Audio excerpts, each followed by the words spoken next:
What's up, y'all? Welcome back. Today we got the unfortunate downfall of kayflock. It's like a documentary. Is one of the hottest new waves in hip-hop. Young rappers from the Bronx are popping off and running up millions of views, but there's a ton of competition at the top. Back in 2020, kayflock started running up massive numbers and was on his way to taking over the whole movement. But then, he allegedly murdered someone in broad daylight and he's been locked up ever since. Then just when fans thought he might beat the case, the feds came through and hit him with a massive RICO indictment. It's a wild story all around. And today, we're breaking down how kayflock— That's messed up, yo. As soon as he make it to the top, he do one thing to mess it up. went from being the king of Bronx drill to facing life in prison.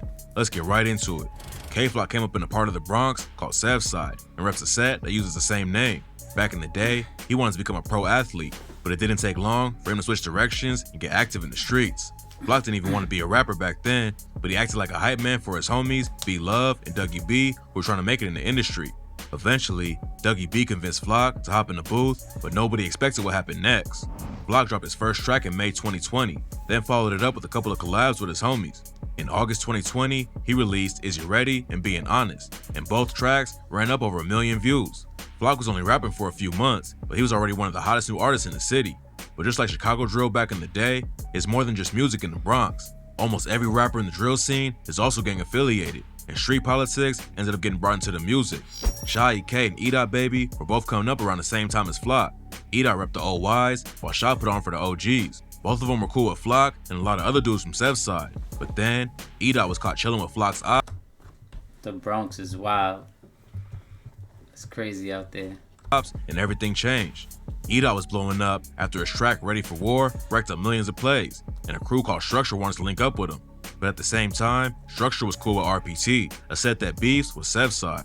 According to rumors, E-Dot went to a party with Structure, and when he showed up, some dudes from RPT was already there. Flock and Southside had issues with them, but obviously E-Dot didn't feel like crashing out over a beef he wasn't involved in, so he just kicked it with Structure and RPT that night. E-Dot might not have thought it was a big deal, but that's not how Flock took it. They had been cool for a minute, but after E-Dot was spotted with RPT, Flock considered him an op forever. It also caused a split between Shaw and Kayflock, because Shaw was still rocking with E-Dot. A lot of people think most of the violence going on in the Bronx right now can be traced back to the night E-Dot showed with Structure and RPT. Flock and E-Dot started sending disses back and forth, which just turned the situation up even more. On the track Clickin', Flock said, "Why these is actors? I shoot like the Raptors, gang in the back, and they blitz like the Packers. You don't shoot like Kobe, you play for the Lakers." Then E-Dot clapped back with the track called Geek and said, like, "No, I don't play for the Lakers, like, I'm a gangster taking them risks. Southside K, all that shit to my d." But while Flock was going after his old homies and allegedly sparking a huge wave of violence, he was also blowing up in the mainstream at a fast pace. In October 2021, he linked up with Lil TJ and Fabio Foreign on the track Not in the Mood, which hit number 61 on the Billboard Hot 100. He kept it pushing in November and dropped his debut mixtape and was named Hip Hop Rookie of the Month by Billboard. Flock wasn't just popping off in New York, he was looking like the first Bronx drill artist who could take over the whole game. But unfortunately, he didn't leave the streets behind, and his beef with E-Dot was getting worse by the day. That's the thing. You stay in the hood, shit like that happens. As soon as you get rich, you gotta get up out of there. Both sides had their homies jumping into the beef. Then, in December 2021, Kayflock allegedly killed E-Dot's friend Waka outside of a barbershop in the middle of the day. When the police reports first broke, they said Kayflock spotted Waka in the barbershop and decided to check him. He opened the door and asked Waka what he was looking at. Then Waka walked over to him and they started fighting. According to the initial reports, Flock turned around to leave, then spun back around and shot Waka in the neck and back. The cops released a photo of the shooter that was caught by a surveillance camera. In the photo, you can see a dude rocking a Montclair coat, a Mary jeans, and a pair of Jordans that hadn't even been released yet.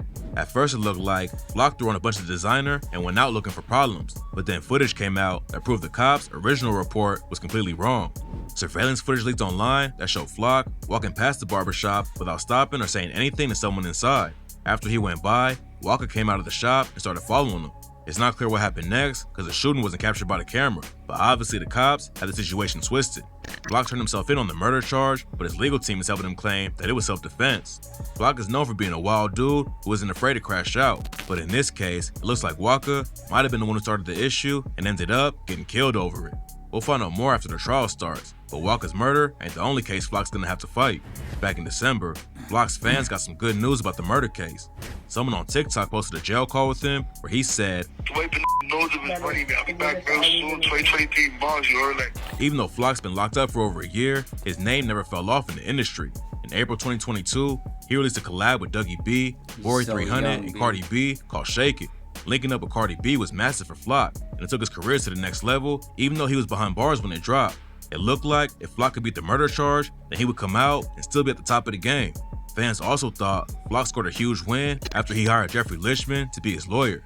Lichman is a serious dude in the legal game. He defended El Chapo and John Gotti Jr., so a simple murder case should be a breeze for him to handle.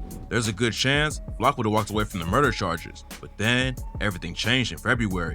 The U.S. Justice Department handed down a RICO indictment that targeted 8 alleged members from Sev's side and Third's side, including kayflock. According to the indictment, the two gangs linked up to terrorize the area and were shooting up the city like crazy between 2019 and 2022.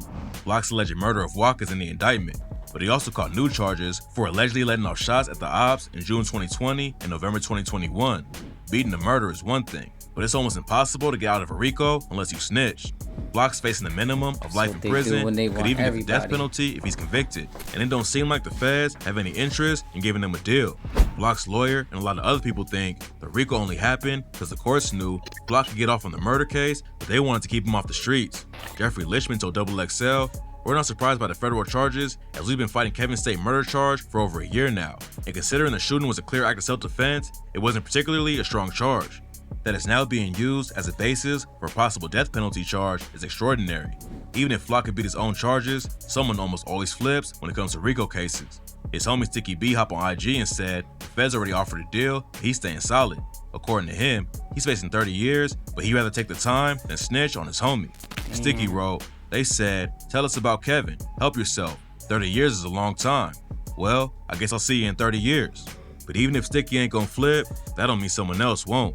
Almost everyone in the case is facing life in prison, so it's probably only a matter of time before one of them flips to get a lighter sentence." What's so tragic about this case is how pointless all the death and violence was. A lot of it allegedly started because someone hung out with the wrong people one night, and now several people are dead and a lot more are facing wild sentences.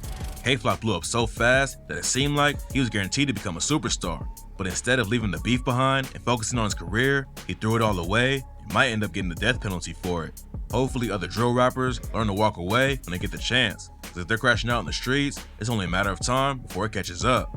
Rest in peace to everyone who lost their lives.